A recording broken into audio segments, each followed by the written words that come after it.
आज हम सीखते हैं कि दशमलव को प्रतिशत में कैसे बदलते हैं। तो देखिएगा कि दशमलव को प्रतिशत में बदलने के लिए दी गई संख्या को 100% से गुणा करते हैं।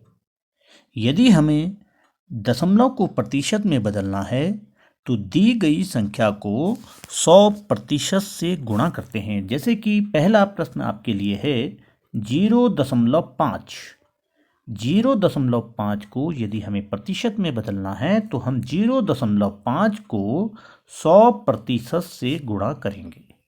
अब देखिएगा कि यदि ये हमें ज्ञात होना चाहिए कि यदि हमें दशमलव की संख्या को 10 से, 100 से, 1000 से या 10,000 से यदि हमें इसको गुणा करना है तो हमें ध्यान होना चाहिए कि दशमलव की संख्या को यदि हम जितने जीरो से गुणा करेंगे उतना अंक दशमलव हमारा राइट हैंड साइड को खिसकता है। अब यहाँ पे हमने 0.5 को 100% से यदि गुणा करना है तो दशमलव हमारा 2 अंक राइट हैंड साइड को खिसकेगा। तो उत्तर हमारा आता है 5.5 और 5 के आगे एक जीरो ले यानी कि 50% हमारा यहाँ पे उत्तर आता है। ऐसा ही दूसरे उदाहरण से आप समझिएगा 0.25 को यदि हमने दशमलव को यानी कि 0.25 को यदि हमने प्रतिशत में बदलना है तो इसे हम 100% से गुणा करेंगे।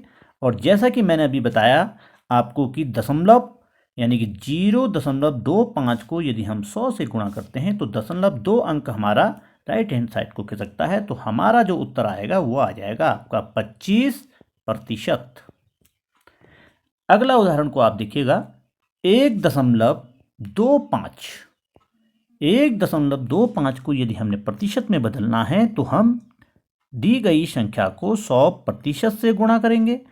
अब देखिएगा कि हमने 2 जीरो से इसको गुणा करना है तो दशमलव 2 अंक यहाँ खिसक के दशमलव कहाँ पे आ जाएगा, यहाँ से हटके हमारा यहाँ पे आ जाएगा। यानी कि उत्तर जो हमारा आता है वो आएगा हमारा 125%। इस प्रकार आप समझ रहे हैं कि यदि दशमलव को प्रतिशत में बदलना है तो हमें 100% से उसे गुणा करना होगा। 0.75 0.75 को यदि हमने प्रतिशत में बदलना है तो इसको हम 100% से गुणा करेंगे। अब हम देखते हैं कि हमने 2 जीरो से इसको गुणा करना है तो दशमलव यहाँ से खिसक के 2 अंक यानी कि यहाँ पे आ जाएगा। उत्तर आता है हमारा 75%। यदि आप 6.25 को यदि आपने प्रतिशत में बदलना है तो हमें इसे 100% से गुणा करेंगे। अब हम इसको यदि 6.25 को हम 100 से गुणा करते हैं तो दशमलव हमारा यहाँ से हटकर 2 अंक इधर को आ जाएगा। यानी कि उत्तर हमारा जो आएगा वो आएगा 625%। अगला उदाहरण देखिएगा कि 16.4 को यदि हमें प्रतिशत में बदलना है तो 16.4 को हम 100% से गुणा करेंगे। और आप देखिएगा कि गुणा करते हुए दशमलव 2 अंक इस साइड को खिसकेगा तो ये उत्तर आपका आता है 1640%। अब आप भली भांति समझ गए होंगे कि यदि दशमलव को प्रतिशत में बदलना है तो दी गई संख्या को 100% से गुणा करेंगे।